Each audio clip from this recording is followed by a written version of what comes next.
Iya, Pak. Terima kasih.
Bismillahirrahmanirrahim. Salam sejahtera untuk kita semua. Assalamualaikum warahmatullahi wabarakatuh. Vincent atau Desta? Desta deh. Gado-gado atau steak? Steak. Tidur malam bangun pagi. Dua-duanya. Minimalis maksimalis. Minimalis. WFO WFH. WFH. Iron Man Captain America. Iron Man. Menteri Dubes. Menteri. Optimis atau pesimis? Optimis. Idealis atau pragmatis? Idealis. Berbahagia hati atau bahagia materi? Berbahagia hati. Mahatma Gandhi atau Martin Luther King? Mahatma Gandhi. Donald Trump atau Joe Biden? Biden. Keadilan atau kemakmuran? Keadilan. Keadilan. Karena kalau adil, ya akan makmur juga pada ujungnya.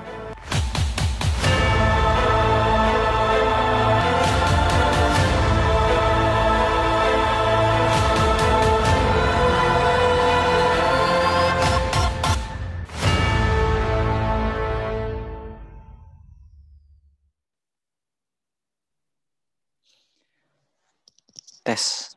Selamat pagi, selamat datang kami sampaikan kepada para Bapak, Ibu, dan teman-teman peserta kegiatan Festival of Alumni Leadership Camp, Inspirational Talks, From Obstacles to Opportunities, From Challenges to Success.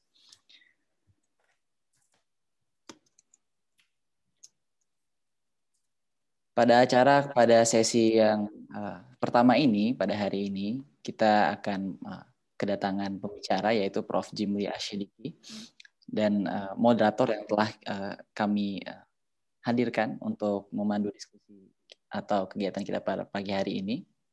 Namun sebelum saya memulai siapakah pembicara kita dan siapakah moderator kita pada sesi pagi hari ini, sebelumnya saya ingin mewakili Ilmuwan FAUI untuk mengucapkan terima kasih kepada sponsor kita yang telah memungkinkan terlaksananya acara ini dengan sukses. Yaitu saya akan sebutkan berdasarkan urutan abjad. Yang pertama dari ABNR Counselors at Law, yang kedua dari Dentons HPRP, yang ketiga dari HHP Law Firm, dan yang keempat dari SSEK Indonesian Legal Consultants. Pada pagi hari ini sebelum kita memulai acara kita, marilah kita dengarkan terlebih dahulu kata sambutan dari perwakilan Ilmuwan FAUI yang kali ini akan disampaikan oleh Bapak Nongki Wisaksono. Kepada Bapak Nongki kami persilahkan.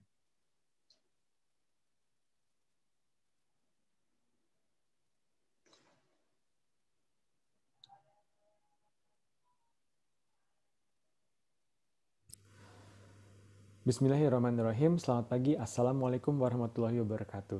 Salam sejahtera bagi kita semua. Semoga Abang dan Mbak diberikan kesehatan, keselamatan, dan keberkahan.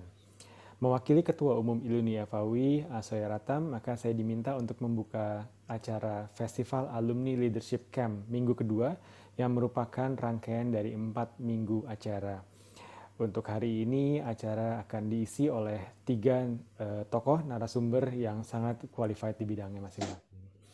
Acara ini diselenggarakan oleh Bidang 2 Iluni FAUI dan didukung sepenuhnya oleh Kantor Hukum Ali Budiarjo, Nugroho Rekso Diputro Counselors at Law, Dentons HPRP atau Hanafia Ponggawa and Partners, HHP atau Hadi Putranto Hadinoto and Partners Law Firm, serta SSK Law Firm atau Suito Suhardiman Edimurti and Cardinal Law Firm. Dan juga didukung sepenuhnya oleh Hukum Online sebagai Legal Service Provider. Untuk sesi pertama akan menghadirkan yang terhormat Profesor Jimli Asidiki, dilanjutkan oleh Bang Freddy Haris untuk sesi kedua, dan akan ditutup untuk sesi ketiga oleh Profesor Harkristukti Harkrisnowo. Menarik untuk disimak topik mengenai leadership, dan saya berharap kita semua baik alumni muda maupun para profesional bisa mengambil pelajaran dari para tokoh narasumber di acara kali ini. Leadership is an action, not a position, and fortunately leadership is made, not born. Kita bisa belajar mengenai leader dengan mempelajari apa yang para tokoh ini pernah lakukan sebelumnya, sehingga kita dapat lebih memantapkan diri dalam pekerjaan kita dan keahlian kita. Tanpa berpanjang lebar, mari kita dengarkan obrolan antara Profesor Jim Lee dengan rekan saya, Bang Said Zahidansyah sebagai moderator. Saya kembalikan kepada PMC. Wabillahi taufiq wal hidayah. Wassalamualaikum warahmatullahi wabarakatuh. Terima kasih. Waalaikumsalam. Terima kasih Bang Nongki atas kata sambutannya. Baiklah Bapak Ibu dan teman-teman peserta Festival Alumni Leadership Camp pada sesi pagi hari ini, sebagaimana telah diberitakan oleh Bang Nongki, dan memang sudah ada di publikasi kita bahwa acara kita akan dipandu oleh seorang moderator yang sangat inspirasional juga tentunya, yang merupakan seorang alumni Fakultas Hukum Universitas Indonesia juga, yaitu oleh Bapak Said Zahidansyah SLLM, atau kita menyebutnya di lingkungan FAUI sebagai Bang Said. Baik, kami akan membacakan profil pembicara dan moderator. Mungkin bisa ditampilkan di layar untuk pembicaranya. Saya akan bacakan profil dari pembicara kita. Profesor Dr. Jimli Asidiki, Sarjana Hukum. Penghargaan Negara, Bintang Mahaputra Adi Pradana 2009, Bintang Penegak Demokrasi Utama 2020, Pendidikan Postgraduate Course Harvard Law School, Cambridge, Massachusetts tahun 1994, kemudian pendidikan sarjana, magister hukum, dan doktor, ketiga-tiganya di Fakultas Hukum Universitas Indonesia. Selanjutnya, pengabdian dalam tugas kenegaraan dan jabatan publik. Anggota DPD RI 2019 sampai 2024, Ketua Dewan Kehormatan Penyelenggara Pemilihan Umum DKPP RI hingga 2017, Ketua Dewan Penasihat Komnas HAM hingga tahun 2017, anggota One Team Press RI, bidang hukum dan ketatanegaraan pada tahun 2010, dan yang tidak kalah penting, pendiri dan Ketua Mahkamah Konstitusi Republik Indonesia yang pertama selama periode 5 tahun dari 2003 hingga 2008.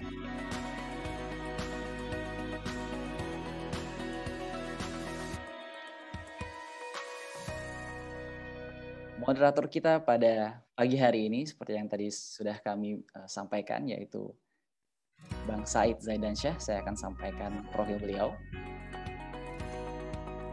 Nama beliau adalah Said Zahidansyah SH LLM.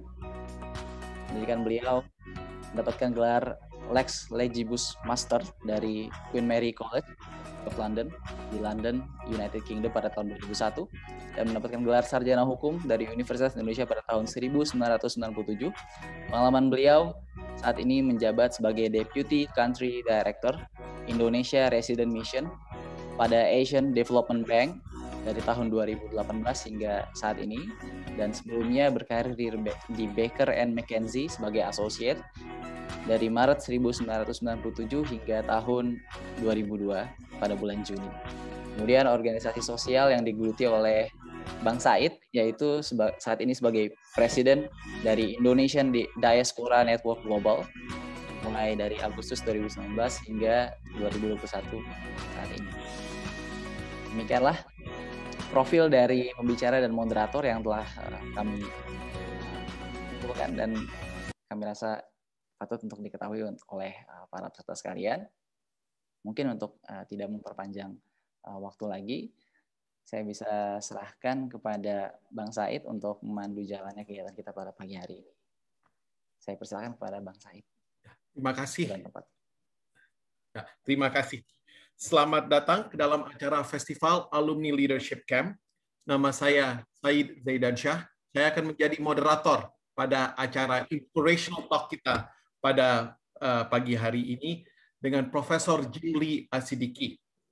Jadi saya pertama-tama ingin memberikan apresiasi yang sebesar-besarnya kepada Iluni FAUI yang telah menyelenggarakan acara yang luar biasa hebatnya ini, karena dengan acara ini maka memberikan kepada para alumni kita, alumni muda, alumni profesional, alumni setengah tua seperti saya, inspiration ya untuk kita dalam menjalankan kehidupan, dalam menjalankan profesi dan kegiatan sehari-hari.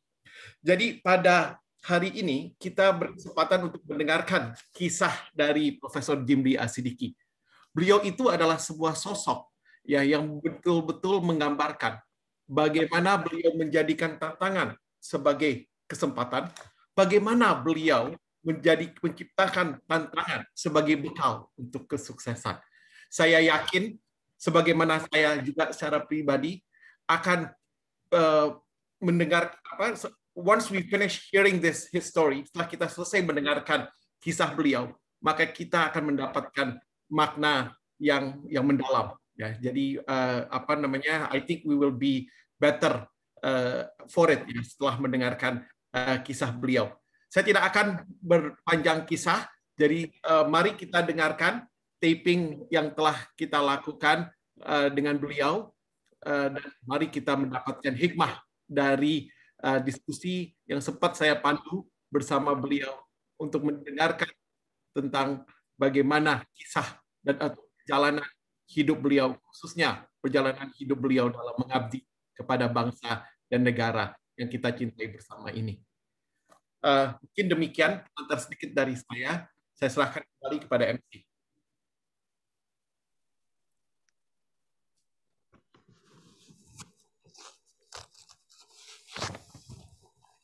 Selamat datang teman-teman semuanya di acara Festival Alumni Leadership Camp yang diselenggarakan oleh Iluni FAUI bidang 2, yaitu bidang pemberdayaan alumni.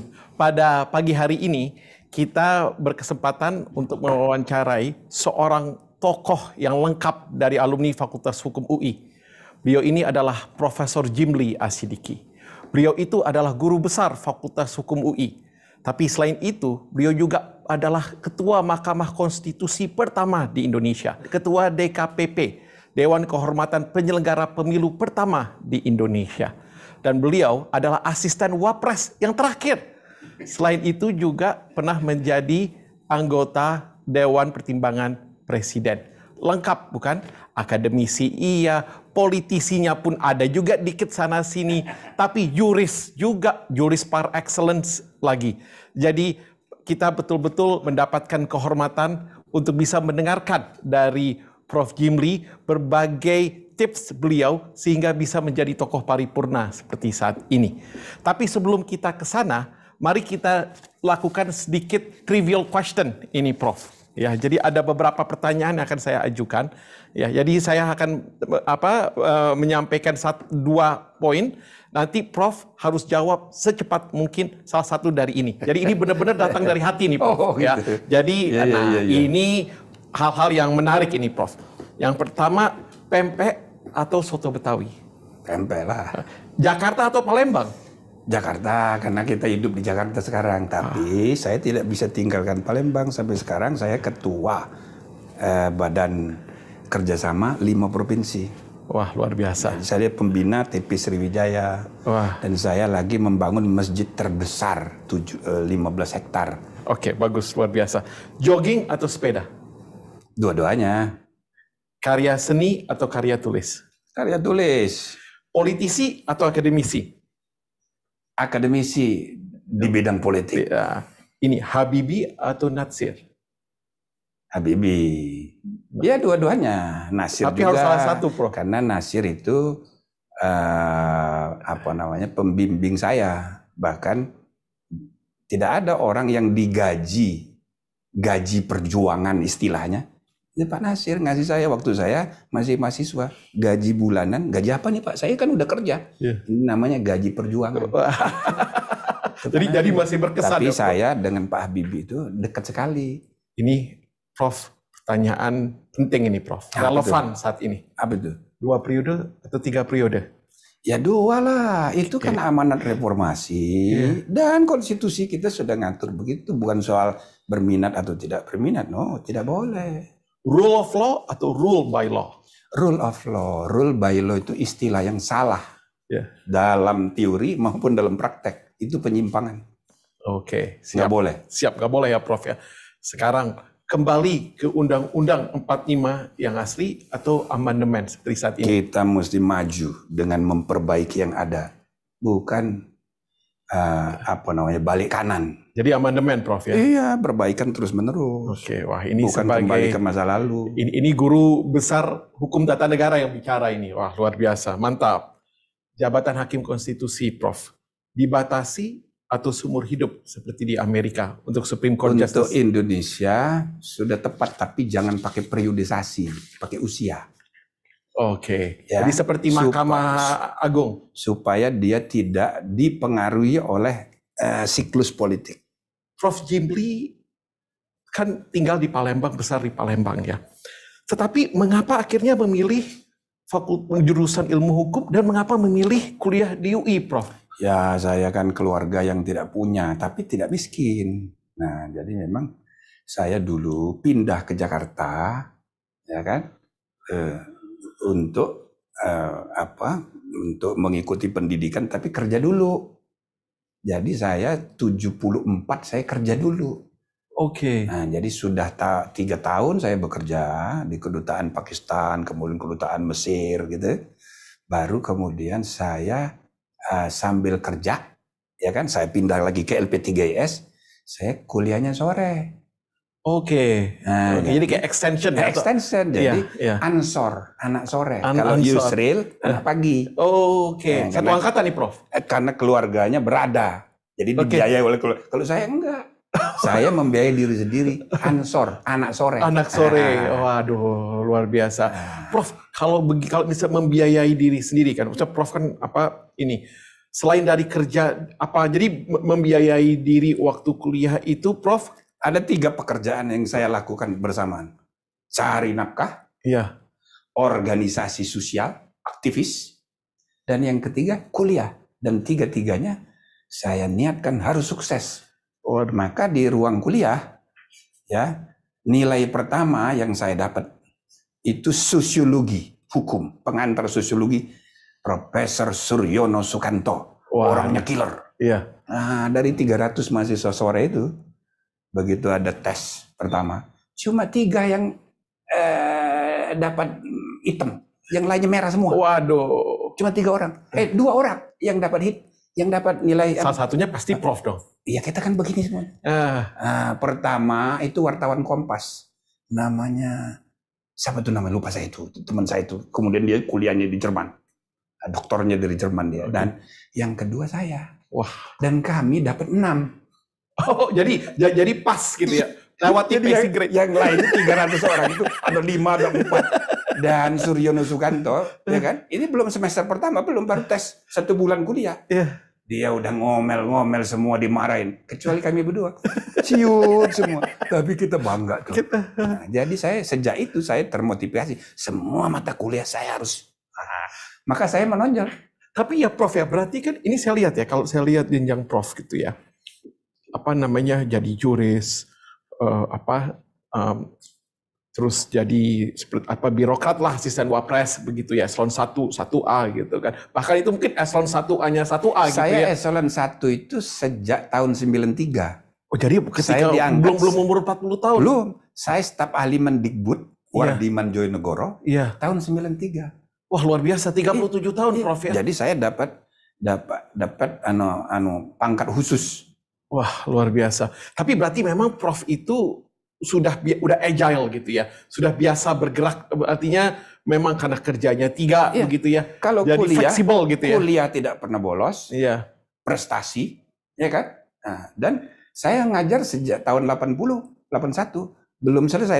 Saya S1 saya selesai 81. Iya. Tapi 80 saya sudah diajak ngajar. Oh, jadi udah mulai jadi pertama akademisi. oleh Pak Daud Ali dulu. Daud Ali, ngajar hukum Islam. Tapi sesudahnya oleh Pak Ismail Suni. Hukum tata negara. Hukum tata negara. Ya. Nah, gitu. Ya, ya. Jadi saya menonjol di semua mata kuliah dan ya dosennya tertarik kan? Iya, betul. Kepada saya. Betul. Apalagi untuk hukum Islam, saya kan dari madrasah. dulu, Saya Prof, dari itu madrasah aliyah. Saya tidak pernah sekolah umum. Saya ibtidaiyah, sanawiyah, aliyah. Dan angkatan saya lah pertama kali lulusan madrasah boleh masuk perguruan tinggi umum, angkatan pertama. Gara-gara Mukti Ali, Menteri Agama dan Menteri Pendidikan bikin kerjasama. Jadi lulusan madrasah boleh masuk perguruan tinggi umum. Tapi dites. Saya ikut tes di Senayan. Alhamdulillah lulus, ya kan? Nah, jadi begitu ada mata kuliah hukum Islam, ada dosennya payah ini. Saya lebih lancar gitu. Jadi dosen Pak Daud Ali, angkat saya. Nah, tapi kan saya tertariknya lebih dekat dengan Pak Ismail Suni kemudian. Ada Pak Harmaili, maka saya di PNS-nya di HTN. Tapi Prof ada yang menarik ini. Kalau Prof itu kan kayaknya diwarnai oleh Profesor Daud Ali, Profesor Ismail Suni, Profesor Osman Ralibi. Ada satu kesamaan mereka tuh Prof. Sama-sama orang Aceh. Oh iya, orang Aceh karena menarik juga. Nama saya dianggap karena memang saya dikasih nama As-Sidiki karena bapak saya itu pengagum Hasbi As-Sidiki. Oh, oke. Nah, maka dan kebetulan kakak saya yang paling tua kawin sama adiknya Burhan Ali. Oke. Pilotnya Bung Karno. Bung Karno. Jadi dia jadi orang Aceh.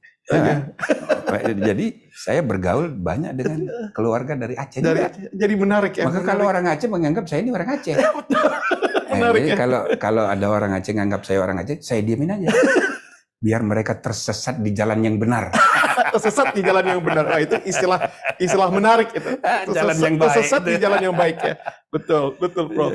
Waduh, luar biasa. Jadi kalau kita udah bisa lihat nih ya, bibit-bibit keuletan, bibit-bibit kesuksesan ini memang harus dirintis oleh Prof dari masa kuliah ya. Ya, jadi maka saya selalu menganjurkan mahasiswa, jangan Anda hanya aktif kuliah saja. Aktif organisasi, terserah organisasi apa kayak gitu. Nah, supaya kita berkenalan dengan problem masyarakat. Tapi ya kita cari duit juga sendiri. Jangan tergantung orang tua. Saya lihat nih ya Prof ya. Prof itu ketua Mahkamah Konstitusi yang pertama. Ketua Dewan Kehormatan Penyelenggara. MK itu saya ikut merumuskan, membantu perumusan di konstitusinya. Saya menjadi tim ahli DPR dan pemerintah untuk menyusun undang-undang. Dan saya pun dipilih menjadi MK pertama. Makanya jangan-jangan Prof nanti kalau ada peradilan etik, jangan-jangan nanti harus dibuka harus ada yang menginisiate. Jangan-jangan nih Prof. Jangan cepat-cepat. Pokoknya idenya karena ya kita harus tidak apa-apa kita mendahului bangsa lain. MK kita itu adalah MK ke-79. Oke. Jadi MK pertama di Austria tahun 20, MK tahun 7 yang terakhir abad 20 di Thailand tahun 78. Kita MK pertama di abad 21. Jadi saya bilang nomor satu juga. Nomor satu juga. Cuma udah satu abad ketinggalan. daripada better late than never. Daripada enggak ya Prof ya. Daripada Prof, saya mau balik lagi nih ke masa kuliahnya Prof ya. Kan kita udah ini tentang tadi Prof udah cerita sedikit tentang apa kuliah ya, tentang apa nyari duitnya gitu, bekerjanya. Sekarang Prof dulu kuliahnya aktifnya di organisasi apa Prof? Oh, saya saya jadi pentraining di mana-mana. Jadi saya tidak jadi anggota. Jadi kalau dia HMI, saya tukang training, padahal saya nggak pernah diangkat jadi anggota. Jadi nggak pernah ikut latihan kader misalnya? Saya mengkader. Mengkader ya? Itu Arif Rahman Hakim itu yang pertama bikin pesantren mahasiswa, itu saya.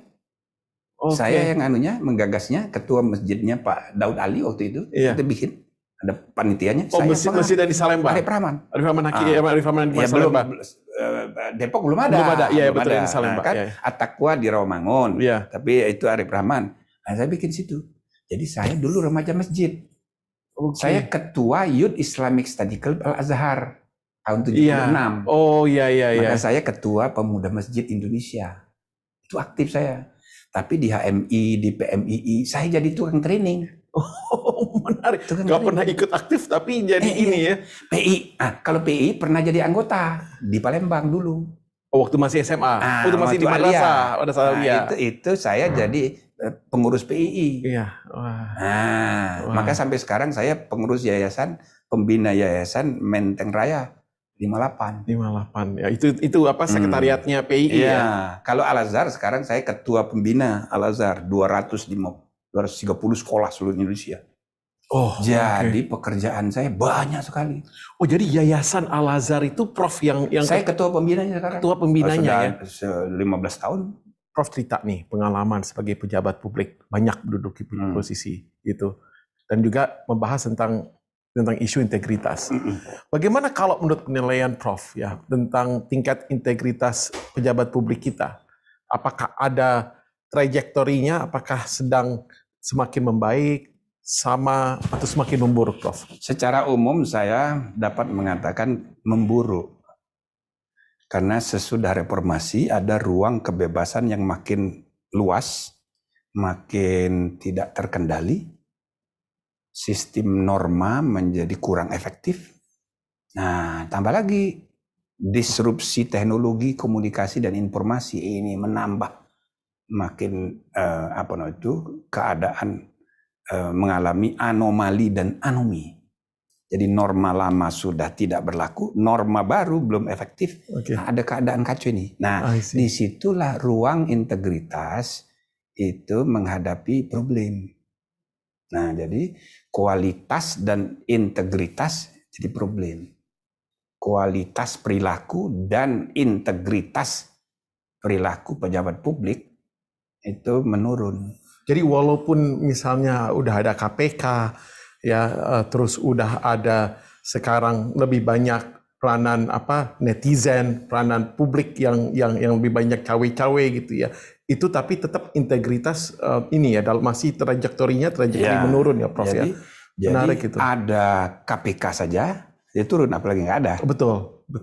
Jadi jangan gara-gara itu dianggap KPK jadi tidak berguna, tidak. Ini tetap harus dilakukan, rule of law harus ditegakkan, rule of ethics juga begitu. Tapi sistem secara keseluruhan harus dibenahi. Nah, maka para pemimpin harus berfungsi sebagai pemimpin, bukan sekedar politikus yang mencari kesempatan berikutnya. Tapi berpikir bagaimana sistem building untuk jangka panjang. Sebagai contoh misalnya bagaimana gejala umum konflik kepentingan. Itu menyeruak makin luas. Konflik kepentingan antara bisnis dan politics. Konflik kepentingan antara pribadi dan kedinasan. Makin tidak terkendali. Sekarang malah dengan medsos ada gejala deinstitusionalisasi. Semua pejabat nge-tweet. Ini pendapat pribadi atau pendapat institusi tidak jelas. Ya, betul.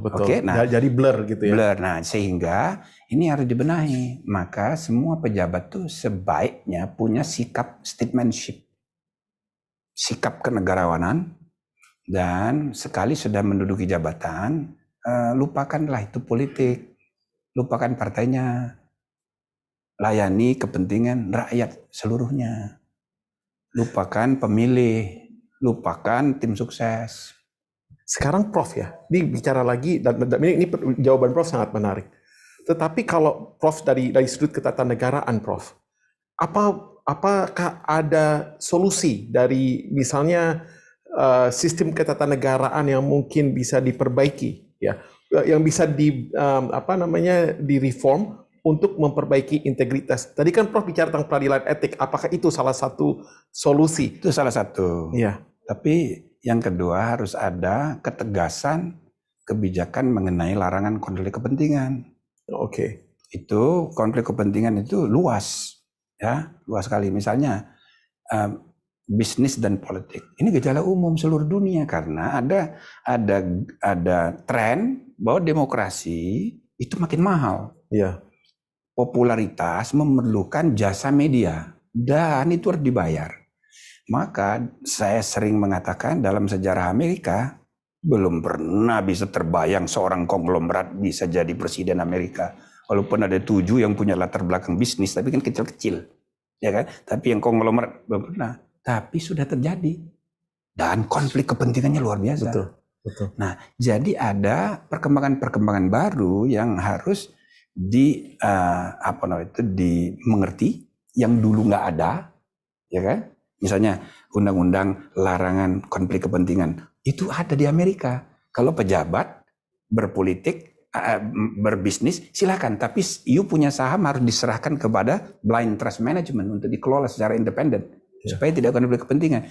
Itu berjalan sejak tahun 78 sampai Donald Trump. Tapi begitu Donald Trump terpilih, dia jadi presiden. Orang baru sadar itu undang-undang tidak berlaku untuk dirinya karena dia presiden.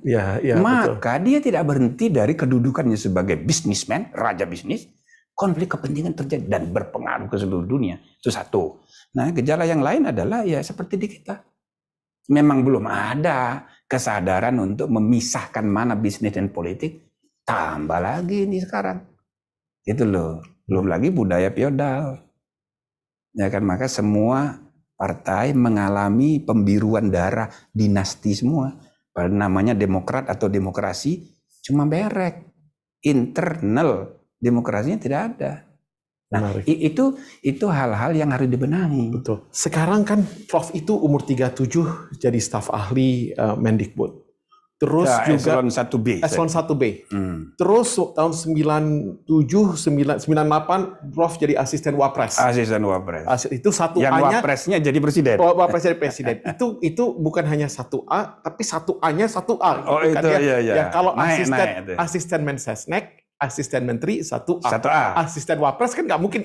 Artinya kalau kita hitung, kita bayangkan seperti umur 42. Prof. Itu kan hanya istilah. Istilah. Karena dulu ada namanya asisten Wapres, tapi sesudah era Gus Dur, itu jabatan itu tidak ada lagi. Namanya Deputi Mensesnek. Deputi Mensesnek, gitu. Jadi sama tetap eselon 1, tapi tidak ada lagi asisten Wapres. Asisten Wapres. Nah, terus juga Prof habis itu kan Prof jadi ketua Mahkamah Konstitusi, ketua Dewan Kehormatan Penyelenggara Pemilu, jadi anggota One Team Press, terus terakhir sekarang menjadi anggota DPD. Jadi Prof pernah di eksekutif, di yudikatif, di legislatif, lengkap gitu. Legislatif saya 2 kali dulu. Anggota tahun MPR. 96 anggota MPR. Anggota MPR. Utusan golongan. Jadi betul-betul utusan golongan terakhir saya. Utusan golongan terakhir. Jadi udah 3 itu semuanya 3 pilar dari sebuah sistem ketatanegaraan. Prof udah lalui semuanya. Tapi saya mengajar tidak pernah stop. Mengajar tidak, jadi membagi ilmu juga tidak pernah stop. Menulis dan membaca tidak pernah berhenti. Ini Prof, apa nilai-nilai yang bisa Prof share ya dari pengalaman yang menurut saya unik ya. Saya tidak bisa saya rasa hanya 1 atau 2 tokoh di Indonesia, cuma kebayang 1 tokoh lagi gitu ya yang punya tahapan lengkap seperti Prof. Tidak banyak gitu di Indonesia. Jadi mungkin saya pikir kalau boleh saya sebut namanya mungkin Pak Mahfud MD. Selain Pak Mahfud MD, mungkin Prof dan yang selengkap itu gitu ya. Nah, apa nilai-nilai yang Prof dapat ya dari setiap tahapan karir ini yang mungkin bisa Prof share ke para pemirsa acara kita ini, ke para alumni Fakultas Hukum UI? Saya rasa kuncinya itu manajemen waktu. Manajemen waktu. Jadi kita harus menemukan sebanyak mungkin quality time. Jadi dalam hidup manusia itu ada yang namanya historical juncture in everybody's history. Kadang-kadang 5 menit yang menentukan sejarah hidup kita itu ada 5 menit aja. Nah, harus terebut gitu ya. 5 menit itu jangan salah langkah. Ini quality time. Prof bisa kasih contoh nggak, Prof? Banyak sekali contohnya. Ya, untuk kita. Jadi itu Prof wal contoh. asri, maka waktu itu betul-betul sangat menentukan. Nah, nilai waktu Presiden Jokowi 1 menit Presiden Jokowi 1 menit dengan tukang beca sama 1 menitnya sama-sama 1 menit kuantitasnya, tapi the quality beda, ya kan? Jadi 5 menit Presiden Jokowi ngambil keputusan, pengaruhnya dampaknya besar. Itu maksudnya setiap orang itu punya quality time. Nah, quality time itu yang harus kita temukan. Jadi jangan sampai ada menit-menit tertentu kita lepaskan. Nah, seandainya kita menghitung nilai waktu kita 24 jam, semua orang sama. Jumlah tidur kita sama. Cuma banyak orang yang tidurnya 8 jam, 8 jam kedua tidur-tiduran. 8 jam ketiga seperti sedang tidur. Berarti tiduran dan seperti sedang tidur ya. Itu tidur terus. Tapi banyak orang yang 8 jamnya itu efektif, produktif. Nah, itu yang harus kita kejar. Mungkin untuk penyemangat juga, ada nggak rintangan yang Prof hadapi ya dalam menempuh karir dan terus bisa Prof lalui gitu ya? Karena tentu kan bagi sebagian kita, bagi semua orang, hampir semua orang, kan tidak itu berjalan mulus gitu ya. Iya, karirnya, perjalanan pasti. hidupnya, atau apa yang ingin digapainya gitu ya. Apakah Prof pernah juga ya, seorang sesukses Prof, pernah nggak mengalami rintangan atau tantangan yang, dan bagaimana cara Prof ini hadapi atau lewati tantangan atau rintangan itu? Ya itulah kenyataan hidup, semua orang pasti punya. Jadi jangan menjadi kendala. Masalah itu tidak usah dihindari, konflik avoidance jangan, tapi konflik resolution, selesaikan. Jadi kalau ada masalah hadapi, selesaikan. Jadi jangan menghindar dari masalah. Ya. Apa trik-trik Prof gitu, dalam menyelesaikan persoalan? Ada nggak tips-tips yang mungkin bisa dijadikan sebagai pedoman bagi para pemirsa acara kita?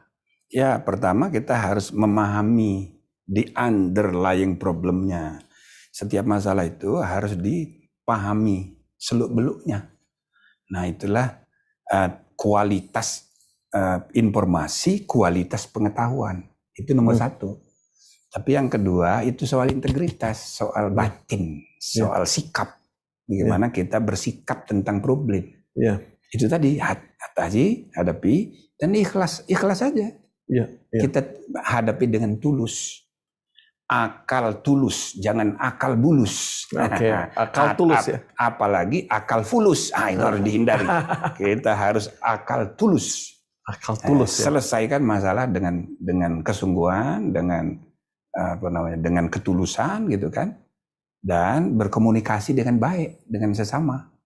Apa motivasi Prof? Yang boleh tahu? Kalau saya ya, yang paling baik itu nggak usah memikirkan diri sendiri. Ketika kita berpikir mau meninggalkan legacy, itu nggak ikhlas, gitu ya. tidak tulus, gitu kan, ingin untuk diri sendiri.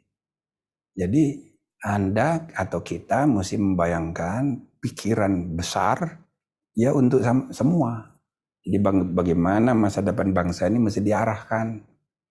Ya kan? Memerlukan banyak orang, memerlukan itu kan kita di lembaga pendidikan show the way to the younger generation. Dan kita harus mengajak orang berpikir itu jauh ke depan sehingga tidak untuk kepentingan diri kita sendiri. Nah, biasanya kalau kita memikirkan untuk bangsa, untuk negara, untuk orang lain, otomatis kita akan dapat akibatnya. Nggak usah dibicarakan. Uang kita akan dapat, gitu kan? Jabatan juga datang. Tapi yang kita cita-citakan kemuliaan. Tapi kalau kita bercita-cita cari uang, dapat juga uang. Tapi belum tentu dapat kemuliaan. Kalau kita bercita-cita dapat jabatan, dapat. Itu soal teknik saja. Tapi belum tentu dapat kemuliaan. Nah, maka kita harus mencari kemuliaan. Dari mana? Dari Allah. Dan biasanya kemuliaan dari Allah itu tercermin di mata manusia juga. Gitu loh. Jadi kita tidak sengaja untuk mencari kemuliaan di antara sesama, enggak, supaya kita dinilai baik, enggak, dari Allah. Nah, maka kemuliaan itu akan datang dari sesama manusia. Lalu sesudah itu jabatan datang, duit datang. Percaya sama saya. Maka saya tidak pernah kaya, tapi nggak pernah miskin. Saya cukup. Berkah gitu ya, Prof. Berkah. Berkah. Kita cari keberkahan gitu Cari ya, Prof. keberkahan. Prof, bagaimana menurut Prof ya peranan keluarga di dalam mendukung kesuksesan Prof? Wah, itu penting sekali. Kita kan hidupnya paling banyak di dalam keluarga. Iya. Maka ya alhamdulillah ini kita harus syukur ini ada pandemi nih. Ya, makin dekat kita dengan keluarga. Iya. Tapi kita memang harus sepanjang waktu itu kita harus jaga keluarga itu akrab. Jadi Prof walaupun sibuk seperti ini ya Prof ya, tetap ada waktu ya untuk keluarga, untuk ada kebiasaan saya sejak lama. Misalnya kalau bulan Ramadan khususnya setiap hari ada pengajian menjelang subuh. Habis sahur sampai subuh, sampai matahari terbit ada diskusi. Dan saya gilir anak-anak saya. Nah, sekarang jadi kayak kasih kultum gitu ya. Iya, kayak kasih. Lalu ada diskusi. Nah, dengan adanya pandemi begini pakai Zoom. Jadi untuk menjaga keakraban keluarga bukan hanya dari segi fisik, tapi dari cara berpikir dan sebagainya. Nah, dengan begitu aja anak-anak saya itu saya lihat nggak begitu dekat sama saya ini. Soalnya pada takut sama saya. Ya kan, bapaknya dianggap suka marah. Padahal sudah saya usahakan ada mekanisme membuat kita itu akrab. Apa yang menjadi turning point kalau boleh saya tanya Prof? Apakah ada satu titik menurut Prof dalam kehidupan Prof? Ya ada beberapa ya, ada beberapa tentu. Tapi salah satu yang awal ya kepindahan saya dari Palembang kemari. Saya tidak pernah menganggur. Jadi pindah dari Palembang ke sini ke Jakarta. Saya kecopetan. Merak, mau nyebrang ke Jawa. Maka duit saya habis. 0. Nah, jadi ke tanah asing tanpa bekal uang sama sekali. Cuma Rp75 di sini. Luar biasa. Nah, tapi tiket belum beli. Tiket nyebrang. Nah, tapi saya tidak pernah berpikir mau kembali. Itu saya kagum pada diri saya itu. Jadi one way tiket ya? Iya. Tiketnya belum ada. Oh, tiketnya malah belum ada, bukan one way ya, belum ada. Belum ada. Tapi saya kan sudah berangkat naik kereta api. Tapi saya tidak pernah mundur. Terus saja dengan segala cara saya lapor kepada polisi segala macam. Akhirnya saya berangkat tanpa keluar duit.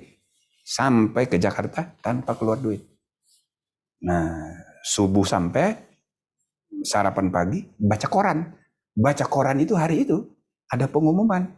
Ini ada translator, penerjemah dibutuhkan di kedutaan Pakistan bagi yang memenuhi syarat datang hari ini jam sekian, dan itu hari ketika saya baca koran itu hari.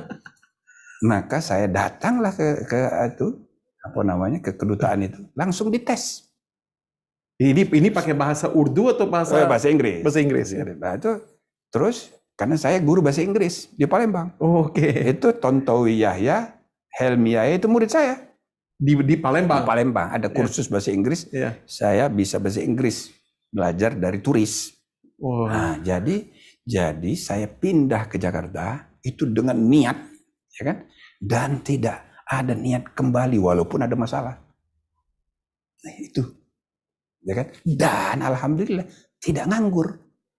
1 hari pun tidak. Begitu dites, langsung dinyatakan lulus. Besok udah siap, saudara bekerja. Saya siap besok bekerja. Langsung besok aja kerja.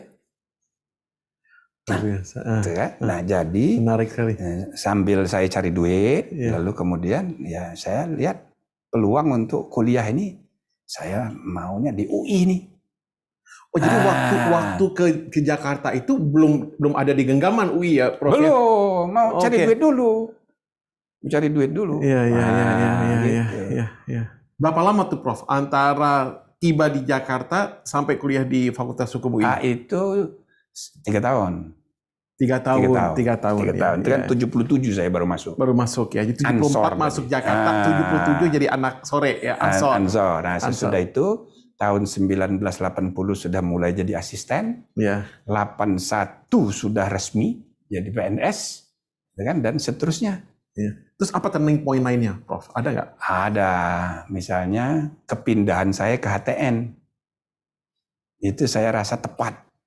Nah, gitu.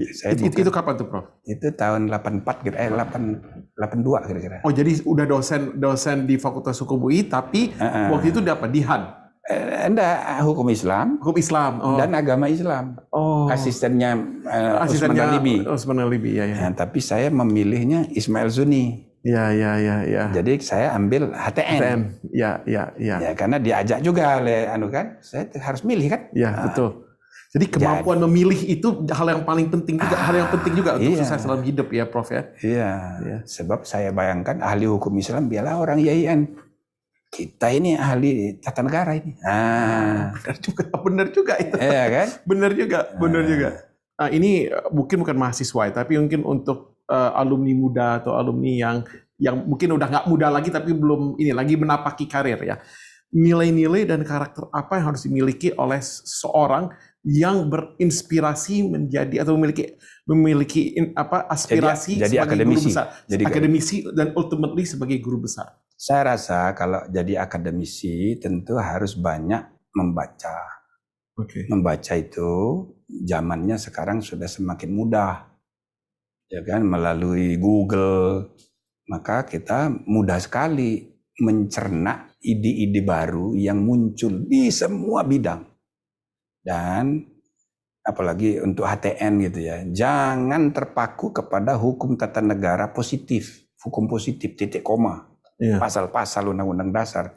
Tapi HTN itu diperlakukan sebagai ilmu universal. Maka harus dipelajari bagaimana gejala yang berkembang di dunia lain, supaya kita bisa menangkap ya kandungan makna yang tepat dari konstitusi kita itu setelah kita mempelajari berbagai perkembangan yang terjadi di dunia. Oleh karena itu Prof pernah bikin Green Constitution ya, Prof? Antara lain. Ya. Jadi sebagai akademisi jangan cukup hanya berpikir nasional di Indonesia, apalagi sarjana hukum civil law countries. Jadi sarjana peraturan perundang-undangan. Iya, betul. Sarjana undang-undang namanya, bukan sarjana hukum. Ya kan? Jadi itu kan ilmu. Maka itu satu kalau menurut saya, dan yang kedua spirit untuk bergerak, karena semua bidang sekarang cepat sekali berkembang, dan saya rasa selama ilmu hukum masih seperti sekarang, cara kerjanya, cara berpikirnya pasti akan ketinggalan terus. Maka dibutuhkan akademisi hukum yang tidak begitu, dia harus bergerak terus, dinamis, ya kan? Baca sini, baca sana, harus kreatif, ya, jangan kaku. Jangan kaku, gitu jangan ya, Prof, kaku. Ya. Sebab kalau kita kaku, maka keadilan terjerumus ke lembah kekakuan. Seolah-olah kepastian menjadi nomor satu. Ya, padahal substansi keadilan itu jauh lebih kompleks daripada legal certainty. Jadi tidak bisa menangkap perkembangan yang ada dalam masyarakat ya, Prof ya. Yeah. Jadi ada gap nanti, jadi menara gading ya, Prof ya. Iya. Dan itu ketinggalan. Ya, dengan perkembangan. Betul. Nah, apalagi konstitusi, saya suka bilang begini. Norma tertinggi itu namanya undang-undang dasar. Tapi realitas tertinggi itu namanya ujung-ujungnya duit. Empirisitas, empirisme, kenyataan hidup itu UUD juga. Nah, tetapi kalau kita bisa membaca ini secara seimbang, kontekstualitas normatif itu bisa memberi guna untuk membangun keadilan. Nah, makin bebas satu kehidupan, ada dua kemungkinan. Kalau kebebasan itu disalahgunakan, bisa menciptakan ketidakadilan, kesenjangan, atau yang kedua, menimbulkan konflik. Oke, betul. Maka liberty itu harus diimbangi oleh solidarity. Itu namanya fraternity. Dalam semboyannya Revolusi Prancis. Ya, Dan ya. yang ketiga egalite, equality dalam makna keadilan, dalam kesetaraan, keadilan. Jadi dia harus seimbang. Jadi kalau bebas saja, itu secara alamiah dia menciptakan ketidakadilan. Sebab yang menikmati kebebasan semua orang, tetapi dengan kemanfaatannya berbeda. Jadi elit menikmati kebebasan lebih banyak dari orang di bawah.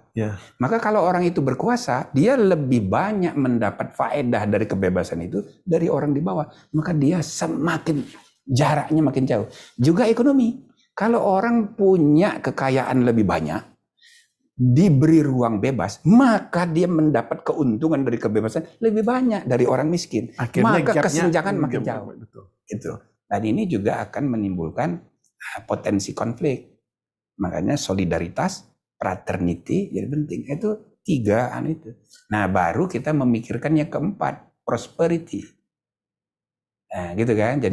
Jadi ada kalau di Amerika itu orang bicara equality, liberty, equality, and prosperity.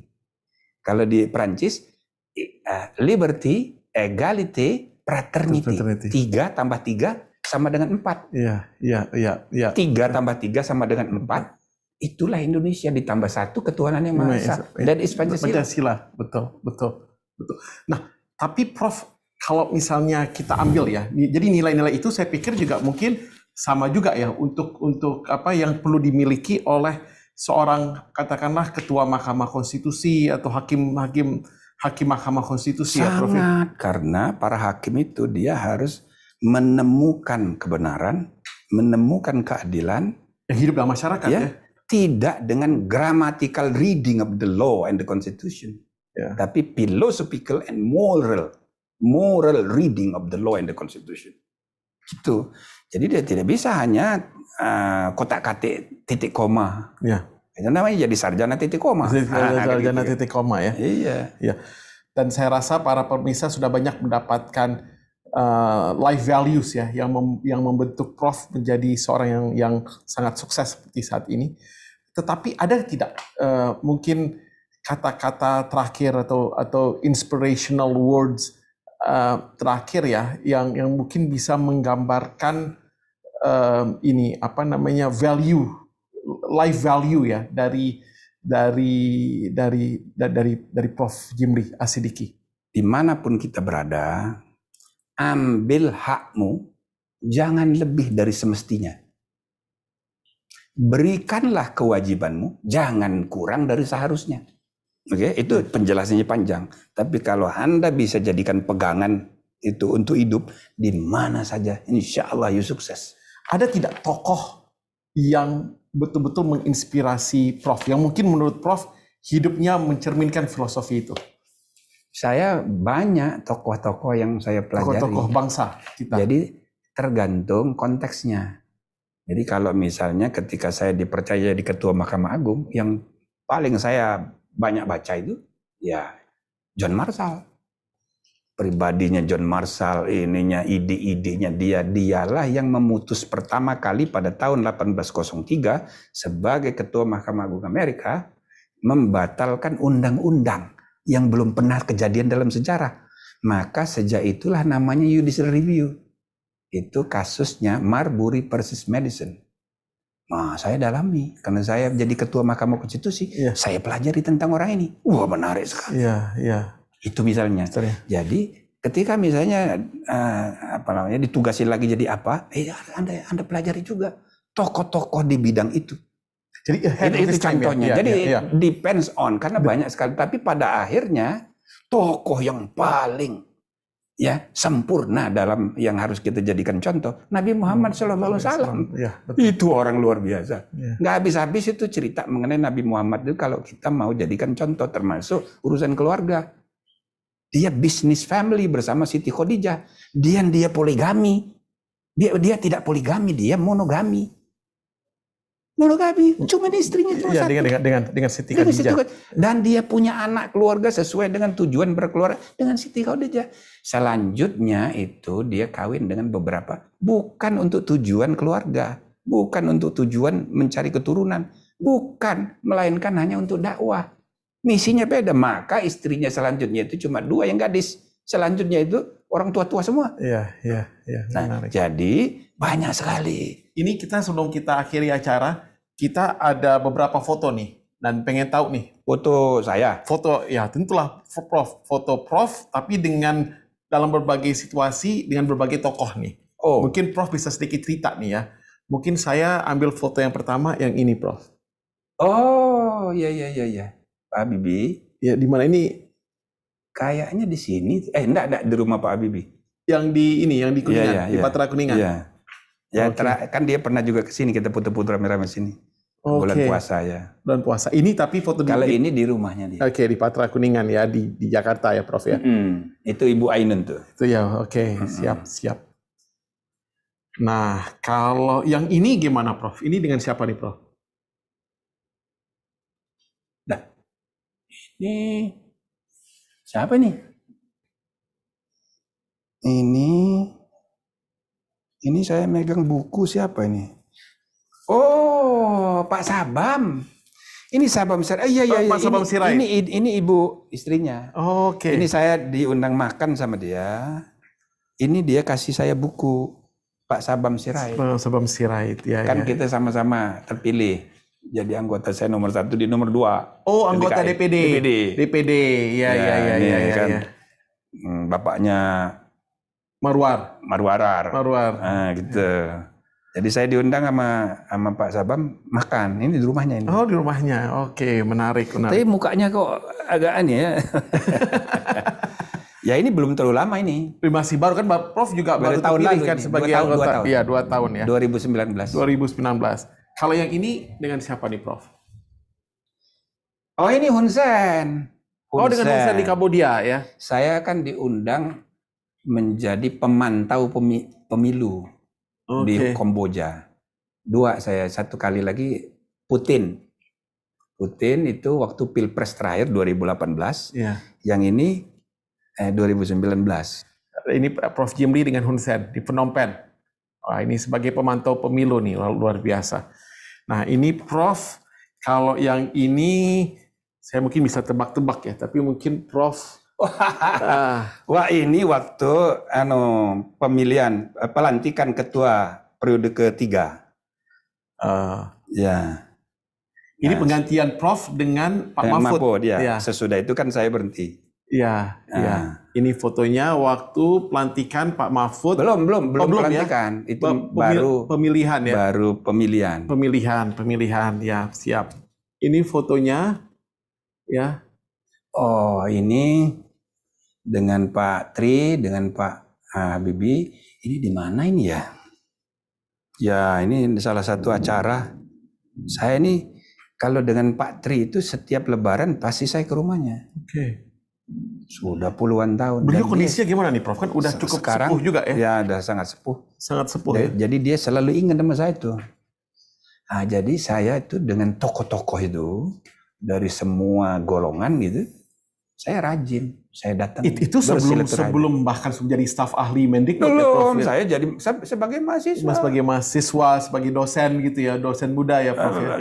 Malah belum ya. Tahun 80-an, tahun 70-an, 76, 7. Waktu saya awal-awal kuliah. Awal kuliah ya? Iya. Nah, dan saya biasa juga jadi tukang training. Kemana-mana, termasuk SMA, termasuk suaminya dia. Itu trainingan saya. Training masa SMA. Dia pengurus OSIS. Iya. Boleh juga nih. Nah, dulu kan belum segendut sekarang ya. Dia agak kurus dulu. Tapi udah kelihatan. Oh, udah kelihatan. Smartnya udah kelihatan. Ya. Kalau ini Prof, foto. Oh, ini waktu sesudah wisuda, waktu saya masih suka rajin datang. Tapi lama-lama karena udah terlalu setiap tahun, bosan juga. Jadi udah 5 tahun terakhir ini nggak pernah datang, saya wisuda. Oh, wisuda di kampus ya? Wisuda, lalu biasanya itu kumpul. Ini ketika ini dia jadi ketua program pasca sarjana, ini istrinya Luhut. Oh, Ibu Rosa, Ibu Rosa. Ya. Rosa Pangeribuan. Pangeribuan. Ini sudah meninggal. Siapa nih yang udah meninggal nih? Siapa? Coba lihat. Oh ini ibu ini udah meninggal tuh. Oh Uswatun. Ya. Ibu Uswatun. Ya. Oke. Tapi Prof ya, sekarang dengan pandemi, ini kan pemerintah mengeluarkan misalnya darurat nasional, ya. Terus juga enggak ada darurat kesehatan istilah. Darurat kesehatan ya 31 Maret kemarin. Tapi darurat kesehatan beda dengan keadaan darurat sebagaimana diatur dalam konstitusi. Beda. Hukum normal tidak boleh melanggar atau menangguhkan berlakunya pasal HAM, menangguhkan berlakunya pasal konstitusi. Tidak boleh. Salus populi suprema lex. Keselamatan rakyat adalah hukum yang paling tinggi. Ya. Itu ada giumnya. Tapi sudah ada pengaturannya dalam Undang-Undang Dasar. Di pasal 12. Tapi pelaksanaannya belum ya. Tidak menggunakan pintu darurat. Iya. Jadi orang salah paham. Salus populi suprema lex itu kan ada gium umum. Nah, di negara konstitusional sudah diatur. Konstitusi modern itu mendapat inspirasi dari Romawi.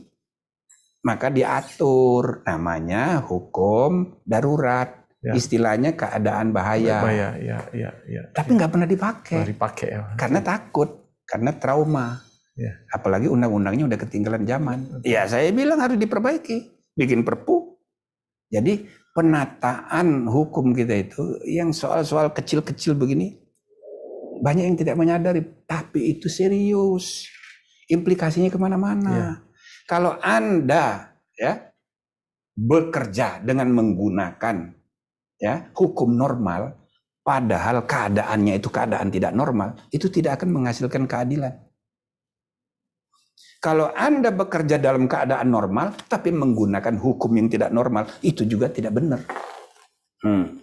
Tsunami terjadi di Aceh. Lalu you mau jual beli dengan hukum normal? Ya nggak bisa, betul. Nggak ada yang jalan. Lah, segala macam, jangankan surat menyurat tanah, BPN-nya aja hancur. Hancur semuanya, betul. Nah bagaimana? Itu kan keadaan darurat. Nah, jadi itu negara hukum itu sudah ngatur bagaimana caranya memberlakukan keadaan ini tanpa membiarkan kalau ada penyalahgunaan. Nah, itulah tugas sarjana hukum, memandu supaya the rule of law, not of men, by using law. Nah, that is the rule by law. Ya. Jadi pakai Prof tadi bilang rule of law ya, overrule by law. Rule of law, not of men. Tapi kalau rule of men by using law, that is the rule by law.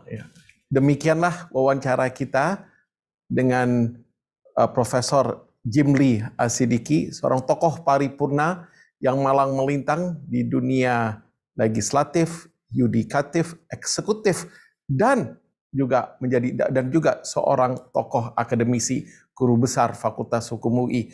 Sungguh seorang alumni yang luar biasa. Semoga para pemirsa alumni Leadership Camp bisa mendapatkan inspirasi dan memanfaatkan tips-tips yang kita peroleh pada acara pagi ini. Setelah ini kita akan ada sesi tanya jawab dengan Profesor Jimli Asidiki. Terima kasih kepada teman-teman semua.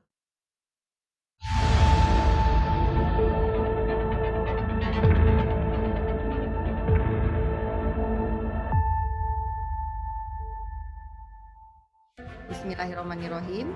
Salam sejahtera untuk kita semua. Assalamualaikum warahmatullahi wabarakatuh. Vincent atau Desta? Desta deh. Gado-gado atau steak? Steak. Tidur malam bangun pagi. Dua-duanya. Minimalis maksimalis. Minimalis. WFO WFH. WFH. Iron Man Captain America. Iron Man. Menteri Dubes. Menteri.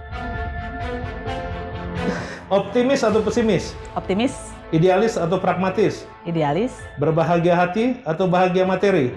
berbahagia hati, Mahatma Gandhi atau Martin Luther King? Mahatma Gandhi, Donald Trump atau Joe Biden? Biden, Keadilan atau kemakmuran? keadilan. Keadilan. Karena kalau adil, ya akan makmur juga pada ujungnya.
Halo Profesor Prof. Jimli. Wah, tadi teman-teman para pemirsa sudah sempat mendengarkan wawancara saya kepada Prof. Apa kabar Prof? Sudah ya. Ya maaf, saya lagi di Banten baru selesai nih. Waduh, sibuk sekali Prof. Terus ini ya, Prof ya, mengabdi untuk bangsa dan negara walaupun lagi weekend ya.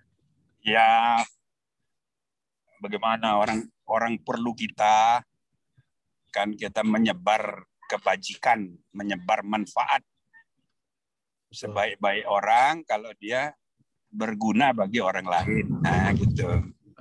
Jadi kalau kita lagi dianggap berguna ya kita mesti syukur. Ya. Wah, siap Prof. Itu juga menjadi inspirasi buat kita juga tuh. The best of you is the most beneficial to others gitu ya. Iya dong. Iya. Jangan orang kalau ketemu kita diem, takut, nggak ini gitu loh. Bahaya kan? Jadi kita ini tidak berguna berarti. Ya, menjadi beban bagi orang lain. Wah, repot. Betul, Prof. Kita tadi mendengarkan dari Prof ya, dan saya lihat itu banyak sekali nilai-nilai inspirasional gitu yang kita bisa terima, yang kita bisa garap gitu, atau kita bisa dalami gitu ya. Manajemen waktu, bagaimana 5 menit itu putusan yang harus kita ambil dalam waktu 5 menit itu kadang-kadang bisa menentukan sejarah hidup kita. Terus juga conflict avoidance, jangan conflict avoidance, kita harus conflict resolution begitu ya. Dalam melakukan conflict resolution juga kita harus melakukan akal putus, harus punya pengetahuan yang cukup terhadap isu yang sedang kita hadapi. Terus juga harus memiliki komunikasi yang baik.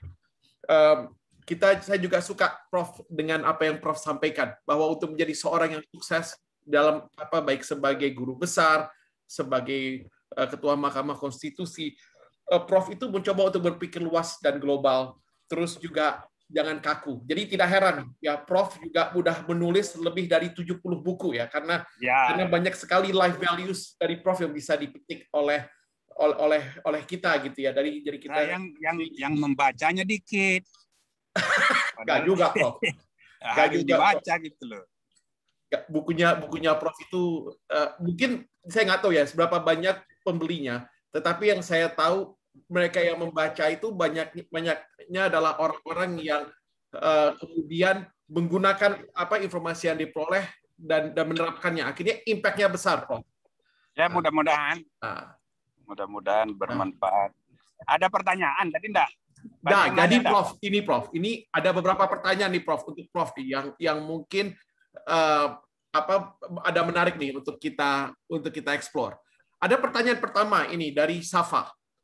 Apakah ada regret di dalam hidup Prof Jimli yang mungkin Prof Jimli pernah alami dalam karir politik atau karir sebagai akademisi, Prof? Mungkin kita mulai dengan itu dulu. Oh, regret, menyesal gitu ya? Iya, ada penyesalan tidak yang Prof alami dalam ambil putusan? Biasanya semua manusia selalu ada itu regret, makanya bahasa manusia kan ada penyesalan. Ya kan, kalau manusia tidak punya sifat, tidak punya yang namanya kegiatan menyesal, pasti bahasa istilah menyesal itu tidak ada dalam kehidupan. Jadi pasti semua orang punya pengalaman menyesal itu. Prof bisa kasih sedikit nggak 1-2 contoh yang mungkin bisa biar bisa lebih diresapi oleh para pendengar, Prof, kalau boleh. Kalau ide gitu ya, misalnya ide. Waktu mau memutuskan mengenai pidana mati, itu kasus narkoba yang melibatkan orang Australia itu, kami berdebat keras. Tapi itu mendapat 6-3 dari 9 orang, 6-3. 3 mau menghapus pidana mati, 6 enggak. Iya. Prof masuk yang mana nih, Prof? 6 enggak. Nah, sebenarnya bukan 3 ya, 5, 4. Nah, saya termasuk yang 4. Nah, tetapi karena kalah, saya sebagai ketua tidak disenting. Gitu loh. Nah, saya bayangkan saya bayangkan seandainya cukup suara, maka kita membuat sejarah. Sebuah negeri Muslim terbesar di dunia, penduduk Muslimnya terbesar di dunia, bernama Indonesia, menjadi negara pertama menghapus pidana mati. Dan itu sangat kontroversial di dalam ya pemikiran tentang hukum Islam. Ya. Nah, jadi saya menyesali. Aduh, ini kurang waktu untuk meyakinkan teman-teman. Itu saya pernah ceramah itu di Melbourne, saya sampaikan, ya kan? Itu kalau salah satu contoh yang saya menyesal karena kurang waktu untuk memperdebatkan, karena antara lain gitu. Penyesalan tentang ide. Penyesalan tentang, jadi ide, tapi Prof, posisi Prof tidak sesali kan, tetapi sesali tidak bisa mengambil waktu lebih banyak ya untuk meyakinkan kolega yang lain. Iya, nah. Ada lagi Prof yang mungkin mau di-share satu lagi? Ada, seperti misalnya ini jadi anggota DPD ini termasuk aduh salah pilih saya ini. Wah, gimana nih Prof? Mungkin bisa sedikit cerita nih Prof. Sedikit aja, nggak usah lama ini. Saya pikir bisa memperbaiki sebagai ketua, malah tidak terpilih. Karena saya bukan orang politik, jadi niat saya dari awal mau memperbaiki DPD. Jadi waktu mau pemilihan, semua calon-calon itu datang sama saya, menasihatkan supaya saya memilih menjadi pimpinan MPR saja. Sebenarnya kalau saya jadi utusannya DPD di MPR, bisa aja ya ketua MPR. Tapi saya nggak mau. Ya kan, karena alasan saya MPR sudah pekerjaannya sudah jelas. Yang saya mau datang perbaiki DPD ini. Nah, dengan segala niat baik, ternyata saya keliru, tidak mendengarkan nasihat mereka itu. Tidak apa-apa, Prof. Masih ada lagi ladang-ladang pengabdian lain pasti. Iya kan, kita ini orangnya lurus-lurus aja gitu loh. Ya, saya yakin masih ada lagi lahan-lahan pengabdian lainnya bagi Prof. Prof, ini mungkin kita dari tadi ini berat-berat pertanyaannya. Ini ada satu pertanyaan dari Hadi Herlambang, Prof. Agak singkat, agak lebih santai ini. Mungkin Prof bisa cerita secara singkat ya, bagaimana ketemu dengan istri Prof nih. Jadi bagaimana latar belakangnya. Prof tadi kan juga cerita pentingnya keluarga dalam pembangunan karir. Untuk Prof bisa mencapai apa yang telah Prof capai, peranan keluarga tidak sedikit, jadi tidak kecil peranannya. Dan jadi bisa sedikit cerita tidak Prof, bagaimana bertemu dengan istri, dan mungkin sedikitlah kasih kita, apalagi pada yang masih jomblo nih, kisi-kisi nih, bagaimana caranya mencari istri, Prof. Ya. Kalau diceritain nanti dibilang sombong. Oh, galop. Saya tidak terlalu rajin mencari. Saya dicari. Jadi yang berminat sama saya banyak. Jadi, Prof, cuman karena saya itu perhatiannya, saya kan tidak begitu romantis. Iya. Nah, jadi kurang ini sama cewek-cewek itu. Ya kan? Iya. Nah, saya satu hari sambil dosen asisten di UI, saya kan diangkat menjadi, karena saya kerja di LP3IS dulu, pernah di LP3IS di zamannya Pak Ismen Haddad, maka saya aktif di dunia community development. Lalu tahun 84 itu Pak Probo, dukungan Pak Probo dengan beberapa kelompok aktivis mendirikan sekolah tinggi wira swasta di Asapi'iyah. Oh, oke. Maka saya diangkat jadi direktur kemahasiswaan di situ. Padahal saya baru selesai S1, saya baru 3 tahun. Saya sudah jadi wakil direktur bidang kemahasiswaan. Nah, jadi saya dosen. Nah, sesudah STW, Sekolah Tinggi Wira Swasta, Pak Probo bikin sendiri Akademi Wira Swasta Dewan Toro namanya. Jadi cikal bakal Universitas Mercu Buana yang sekarang. Iya. Nah, Lalu saya juga mengajar di situ, trainer di Akademi Wira Swasta. Nah, kebetulan itu suara agak terputus sedikit, Prof. Suara agak terputus nih. Iparnya Ibu Tuti Alawiyah. Tahu kan Ibu? Ibu Tuti Alawiyah, mantan Menteri Urusan Perempuan Wanita dulu ya. Halo, Prof. Yang punya pesantren itu anak tertuanya namanya Tuti Naseh, adik perempuannya namanya Tuti Amalia. Nah, Tuti Amalia inilah yang jadi mahasiswi di Akademi Wira Swasta Dewan Toro. Jadi mahasiswa saya lama-lama, ya. Nah, jadinya kita dekat. Nah, kawin saya dengan dia. Oke. Jadi istri Prof ini adalah jadi keluarga adiknya besar Asafiyah. Keluarga besar Asafiyah. Adik ipar Ibu Tuti Alawiyah. Adik ipar Ibu Tuti namanya Alawiyah. Oke.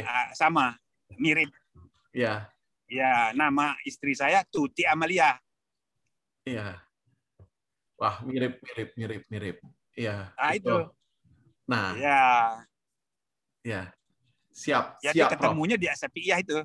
Jadi ketemunya di Asafiyah ya. Waduh. Jadi bibit bebet apa jadi wah bagus bibit bebet bobotnya. Iya. Ini anak kiai ini. Oke. Oh, anak kiai ya, Prof ya. Wah, ya, keluarga kiai lah. Keluarga kiai ya. Wah. Kalau bapaknya dia bukan kiai tapi kakaknya yang suaminya Tuti Alawiyah itu mantunya kiai kan. Nah, kalau bapaknya dia itu tuan tanah orang Betawi. Ya, betul. Abdullah Safei kalau nggak salah ya namanya ya. Iya. Ya, betul. Nama Kiai Haji Abdullah Safei ya. Ya. Ini Prof, ada lagi pertanyaan lain ini Prof. Ini mungkin ya kembali ke tadi Prof tentang anggota DPD, Prof mungkin ada langkah-langkah yang mungkin Prof pikir ada tidak sesuai harapan begitu. Nah, sekarang pertanyaan lagi dari Safa nih kebetulan nih. Pertanyaan yang sama. Saya pikir ini bagus ini. Apakah masih ada keinginan yang belum terwujud sampai sekarang? Jadi Prof ini umurnya udah 65, sudah di eksekutif, di legislatif, di yudikatif ya.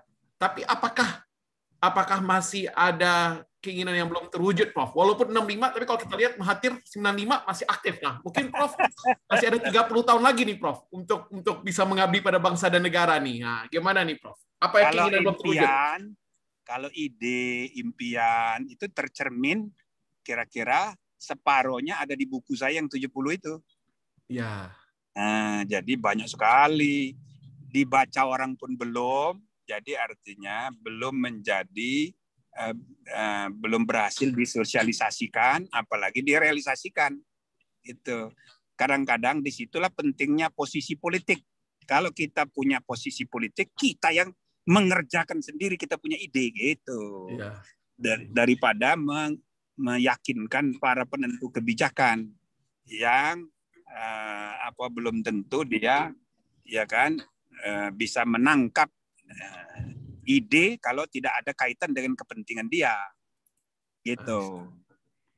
Nah, tetapi yang saya tulis itu mungkin baru separuh dari ide yang banyak sekali di kepala saya. Jadi kalau Anda tanya masih banyak, banyak banget. Yang belum ditulis masih jauh lebih banyak lagi gitu. Siap, Prof. Nah, jadi Prof, makanya tadi saya suka cerita dimanapun kita berada, jadikanlah ya praktek pengalaman hidup kita jadi buku. Ini saya barusan ke Banten ini kan Prof. Saya anggap sedang membaca buku Banten, gitu loh. Ya. Banyak sekali yang perlu dilakukan, termasuk di Banten. Ini Pak Bupati, Pak Gubernur, pada senang dengerin, ya maka kalau saya dikasih sambutan, kayak kasih hadiah gitu loh. Ya umum gitu ya, Prof ya. Ya tapi saya lihat muka orang yang mendengar pada senang, berarti masih oke. Saya terusin aja. Ya, Prof. Saya yakin banyak life values yang dari Prof ya yang bisa di-share kepada masyarakat. Ini Prof, Iya. ada pertanyaan nih. Tadi Prof cerita kan kalau bisa berada dalam memiliki peranan politik, bisa mewujudkan banyak sekali ide-ide yang Prof miliki, gitu ya. Ya. Jadi ada Prof bicara tentang Green Constitution, bicara tentang tata negara yang darurat, begitu kan ya. Pentingnya tata negara yang darurat kalau dalam situasi-situasi tertentu. Jadi sekarang Prof ada pertanyaan juga ini. Pertanyaannya dari Pak Surya Asra. Prof, ada rencana nggak nih Prof jadi presiden 2024? Nah, itu kan kita udah desain harus lewat partai. Nah, partai itu ya dikuasai oleh oligark. Nah, kan bahkan sebagian besar partai masih terlilit dinasti. Jadi memang kemungkinannya tidak mudah kecuali partai itu mau berpikir inklusif, berpikir membuka diri melalui konvensi. Nah, sekarang Nasdem tuh mau bikin konvensi 2022. Ya. Jadi bagus tuh, makanya saya puji dia, ya kan? Nah, tentu itu nanti dia akan membuka siapa yang berminat, gitu. Nah, Prof gimana nih, Prof? Ada rencana, Prof, kira-kira?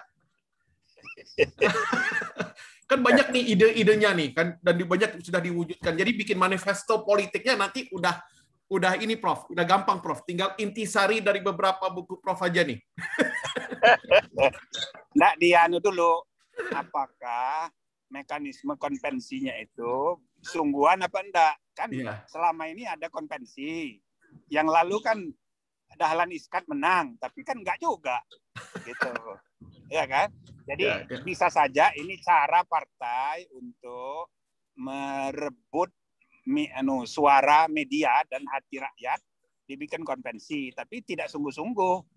Nah, ini satu masalah ya. Nah, yang kedua, motivasinya betul-betul dengan adanya konvensi itu kan dia bisa mempopulerkan partai, mempopulerkan calon juga. Jadi kalau memang ada kesungguhan, boleh aja itu, ya kan? Diambil kesempatan. Tapi kalau pertanyaannya untuk saya mikir-mikir dulu, jangan cepat-cepat, ya kan? Apakah misalnya ini direktur country director dari ADB ini sungguh-sungguh apa enggak ini? Apa cuma sekedar nanya? Nah, kan itu sembarangan. Kalau nggak nanti kita dimusuhi orang. Siap, Prof. Prof, ini ada pertanyaan, Prof. Ya, lanjutan dari namanya ini Ahmad ini. Prof, mengapa Presiden harus dari partai politik? Apa rasionalisasinya? Ini pertanyaan Prof sebagai guru besar hukum tata negara, Prof. Kenapa harus dari partai politik?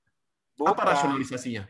Tidak ada keharusan dari, tapi oleh. Nah, jadi yang mengajukan menurut Undang-Undang Dasar diajukan oleh partai politik, bukan harus dari. Ya. Jadi Anda menggunakan kata dari itu harus hati-hati, bukan dari. Tidak ada ketentuan harus dari. Bisa aja orang luar, tapi yang mengajukan, yang diajukan oleh, gitu loh. Maka konvensi bisa saja merangkul tokoh-tokoh non-partai, bisa. Siap, Prof. Oke. Ini Prof ada dari ini kayaknya dari Sekjen Iluni UI ini, Prof. Iluni FUI. Pertanyaan Muhammad Fajri Mekaputra. Bagaimana tips dari Prof bisa menulis begitu banyak buku, Prof? Sampai 70 buku itu. Apa ini tipsnya? Kan saya ini kan masih jauh lebih banyak nganggurnya. Artinya sebetulnya buku saya itu harusnya 2 kali lipat. Wow. Iya, karena saya terlalu banyak nganggur. Jangan dikira saya ini nggak suka main game. Suka saya main game. Dan ini selama pandemi ini buang waktunya kalau dihitung banyak banget. Main catur segala macam. Suka saya. Ya, saya belum pernah main catur sama itu aja itu Dewa apa kemarin itu? Oh, Dewa Kipas. Dewa Kipas. Nah, saya kan selama 10 tahun jadi Dewan pembina atau penasihat gitu di Percasi. Karena saya memang suka catur. Nah, saya sering main catur di internet. Cuman ya untuk buang-buang aja, buang-buang kebosanan. Tapi itu membuang waktu itu sebetulnya. Jadi maksud saya, kita ini ya sebenarnya hidup kita ini, semua kita terlalu banyak buang waktu, termasuk saya. Yang buang waktu kayak saya ini aja sudah 70 bukunya. Nah, gitu. Apalagi yang belum punya buku. Bayangin berapa banyak waktu yang dibuang-buang percuma. Termasuk Pak Said ini jangan-jangan banyak waktu yang dibuang-buang ini. Iya, betul. Ini jadi inspirasi juga. Saya juga harus ini nih. Harus mencoba untuk produktif seperti Prof Jimli juga. Terima kasih nih, Prof. Sambukannya nih. Jadi hidup kita ini terlalu banyak buang waktu.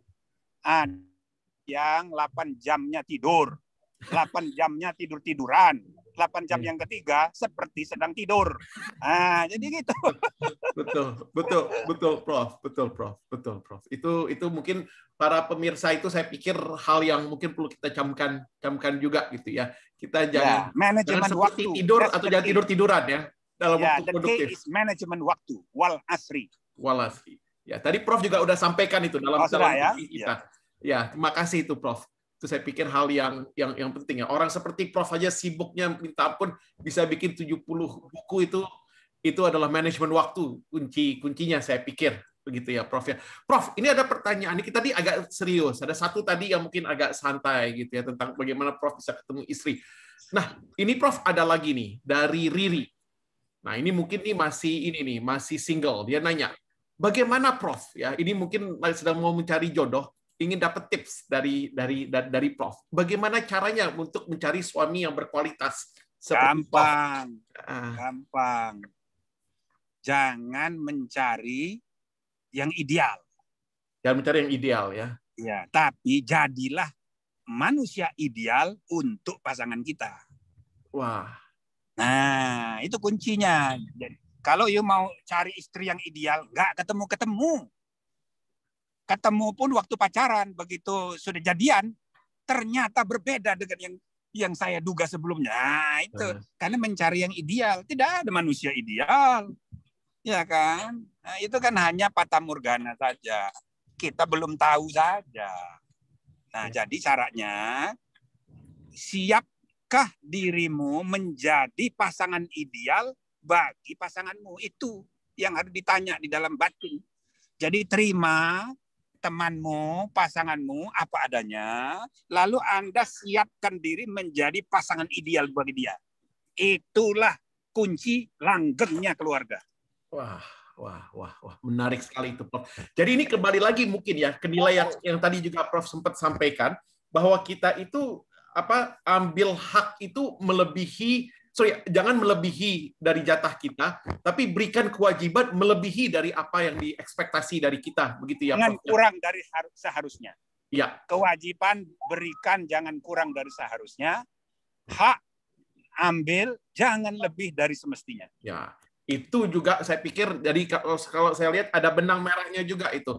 Terkait dengan nyari pasangan hidup ya, Prof ya, suami yang ideal untuk yang wanita yang sedang mencari ataupun dari istri yang ideal untuk para pria yang sedang mencari. Menarik, Prof. Ini saya terlalu sering dalam hidup saya, Prof, mempunyai pengalaman kayak gitu. Kalau saya mau ideal, nggak jadi. Tapi begitu saya terima apa adanya, malah dapat. Gitu loh. Iya. Waduh, ini filosofi melebihi dari yang saya harap. Ya contoh. Ya, Saya pernah cium Hajar Aswad waktu umroh. Ya. Saya berniat cium Hajar Aswad sejak dari Jakarta. Pokoknya harus sukses gitu. Dan maka saya sesudah tawaf 7 kali, maka saya berusahalah untuk sungguh-sungguh untuk cium Hajar Aswad. Ternyata sampai 3 kali keliling, sampai 5 kali keliling tidak berhasil. Nah, lalu saya naik ke atas lantai 2, saya pelajari secara ilmiah dari kejauhan, maka saya pendekatan saintifik, saya turun lagi 3 kali keliling, tetap saya terpental, tidak bisa. Nah, jadi akhirnya saya menyerah. Begitu sudah azan maghrib, menyerah. Malah sedang duduk, saya dipanggil oleh askar. Saya heran ada yang dipanggil. Ternyata saya yang dipanggil. Sesudah saya menyerah, saya diberi kesempatan oleh Allah melalui panggilan petugas. Saya cium Hajar Aswad. Nah, itu contoh. Ya. Jadi karena saya ini doktor, profesor, saya anggap enteng, saya dekati secara ilmiah. Ternyata nggak bisa juga. Nah, sesudah saya menyerah, ya kan? Saya menyerah apa adanya, ya sudahlah, ini kan bukan sesuatu yang wajib. Ya. Malah saya berhasil gitu loh. Nah, jadi kembali lagi, Allah sudah punya ketentuan, kita harus terima.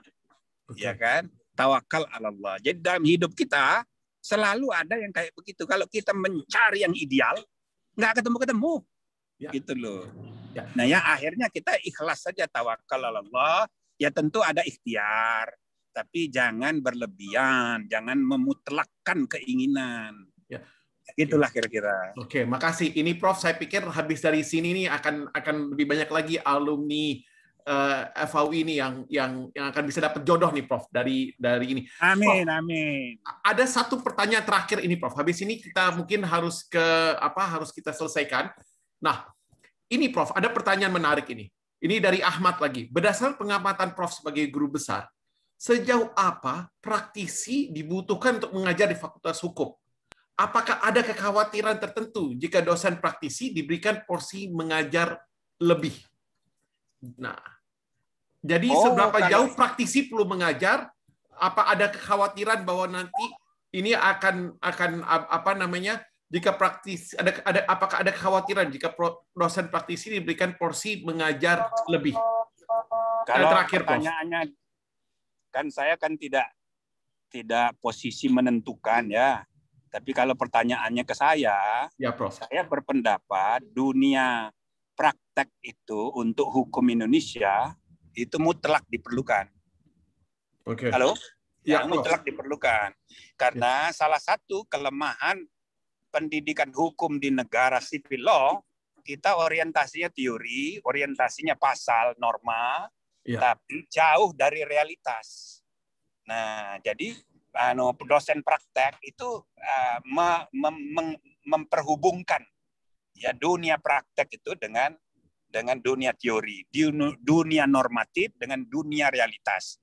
Jadi itu harus ada keharusan dosen praktek itu dibawa lebih banyak berperan di dunia pendidikan hukum Fakultas Hukum kita. Kalau saya pendapatnya begitu. Oke, siap Prof. Menarik itu. Saya nih apakah mungkin saya ingin tanya ke panitia, apakah ada waktu lagi untuk satu lagi pertanyaan atau memang sudah harus kita akhiri ya?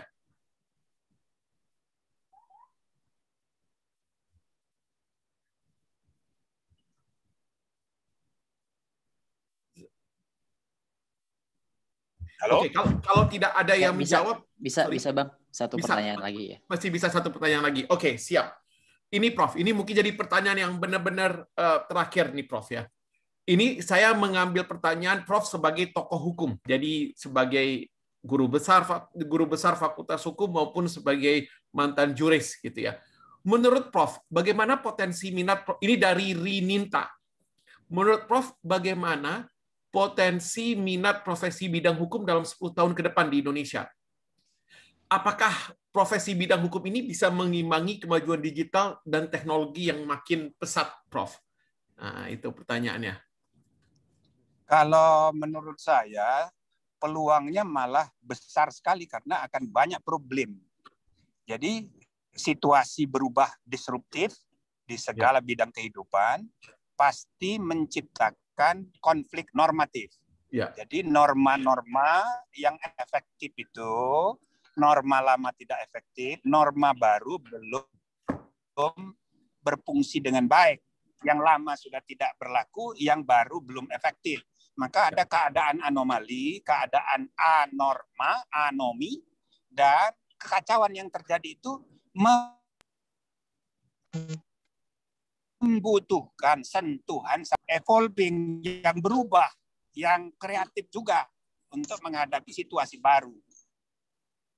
I see. Oke, menarik itu, Prof. Jadi konflik-konflik di ruang bagi dibutuhkannya legal services, ya, pelayanan hukum untuk keadilan, untuk solusi konflik. Nah, jadi para sarjana hukum harus tidak boleh berpangku tangan. Nah, bahkan nanti mahasiswa-mahasiswa hukum kalau kurikulumnya evolving berubah, ya, disruptif juga, itu dia akan mampu memberikan pelayanan hukum yang lebih solutif untuk masa depan. Intinya makin disruptif perkembangan masyarakat kita, makin kacau, peranan sarjana hukum makin dibutuhkan. Oke, siap, Prof. Jadi peranan profesi hukum makin diperlukan dengan adanya banyaknya disrupsi yang saat ini terjadi. Nah, ya demikianlah para pemirsa, para alumni, para peserta Festival Alumni Leadership Camp pada pagi hari ini. Pertanyaan tanya jawab yang kita selenggarakan, wawancara yang kita adakan dengan Profesor Jimli Al-Siddiqi, tokoh paripurna yang telah berkecimpung di berbagai bidang, legislatif, yudikatif, maupun eksekutif.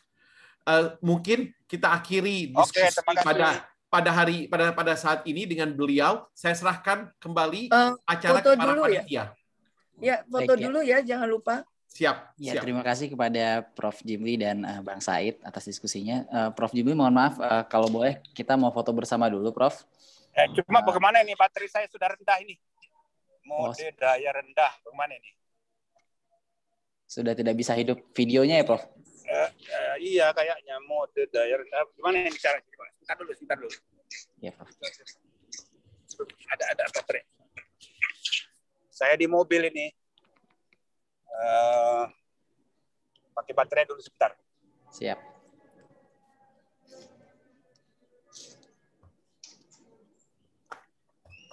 Sambil menunggu Prof, mungkin kepada Bapak Ibu teman-teman para peserta boleh mohon dihidupkan kameranya.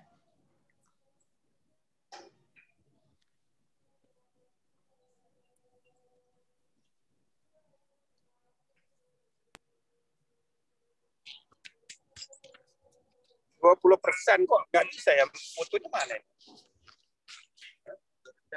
Ditutup aja, Bapak. Oh, ditutup. Oh, the host asks you to. Oke. Nah, baik, pada panitia boleh dipandu. Silakan. Oke, semua. 1, 2, 3. Oke, slide berikutnya. Kita siap-siap semua. Oke, 1, 2, 3. Saidnya freeze ya, Said. Masa? Oh ya? Iya. Oh, ini enggak kok, enggak ada masalah. Oke. 1, 2, 3. Oke, terima kasih semua. Baik, terima kasih. Terima kasih Prof. Jimli atas waktu dan sharingnya.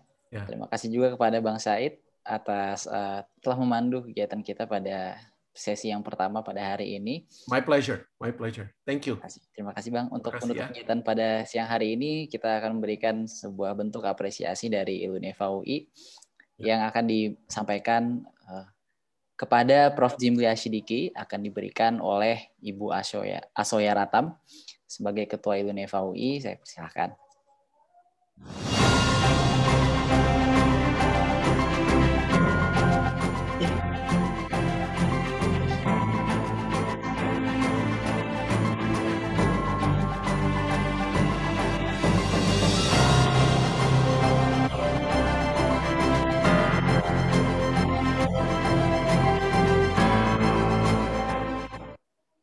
Terima kasih kepada Mbak Soya. Selanjutnya bentuk apresiasi penghargaan kami kepada Bang Said yang telah bersedia menjadi moderator pada kegiatan kita pada pagi hari ini. Akan kami berikan piagam virtual yang akan diberikan kepada Bang Said oleh Mas Ahmad Irfandi Nandityo, pengurus dari Iluneva UI. Saya persilakan.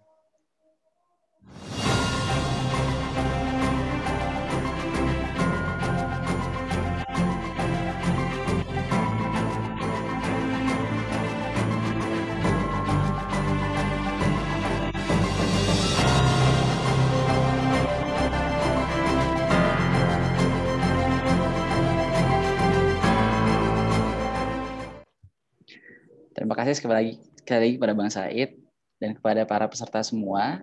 Mohon untuk dapat mengisi polling yang akan kita sajikan.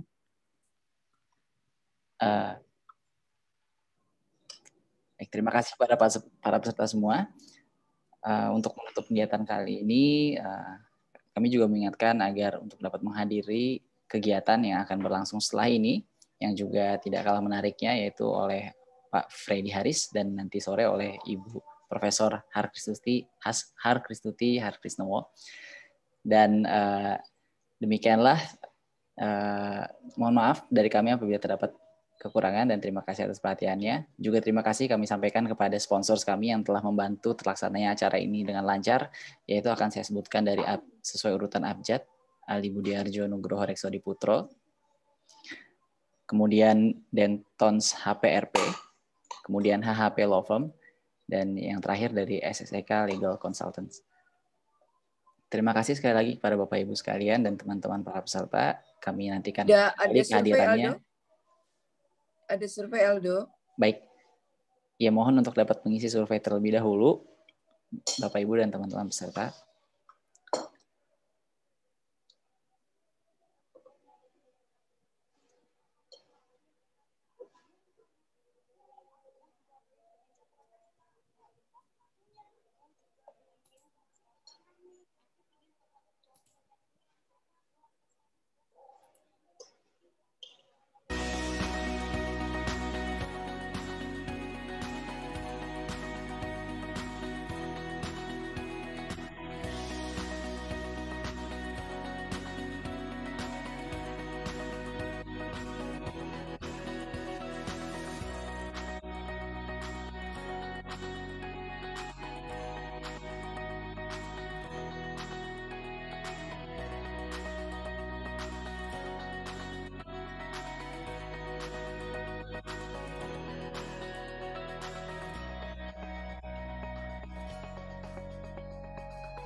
Terima kasih kami ucapkan kepada para peserta semua, Bapak, Ibu, dan teman-teman sekalian. Dan sekali lagi kepada pembicara atau narasumber kita, Prof. Jimli Asyidiki, dan kepada moderator kita, Bang Said Zaidansyah. Terima kasih sekali lagi.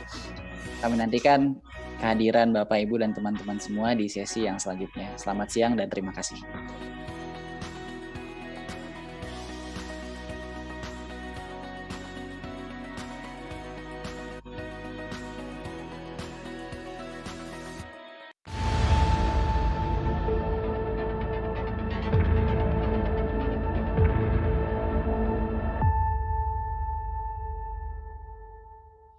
Bismillahirrahmanirrahim. Salam sejahtera untuk kita semua. Assalamualaikum warahmatullahi wabarakatuh. Vincent atau Desta? Desta deh. Gado-gado atau steak? Steak. Tidur malam bangun pagi. Dua-duanya. Minimalis maksimalis. Minimalis. WFO WFH. WFH. Iron Man Captain America. Iron Man. Menteri Dubes. Menteri. Optimis atau pesimis? Optimis. Idealis atau pragmatis? Idealis. Berbahagia hati atau bahagia materi? Berbahagia hati. Mahatma Gandhi atau Martin Luther King? Mahatma Gandhi. Donald Trump atau Joe Biden? Biden. Keadilan atau kemakmuran? Keadilan. Keadilan. Karena kalau adil, ya akan makmur juga pada ujungnya.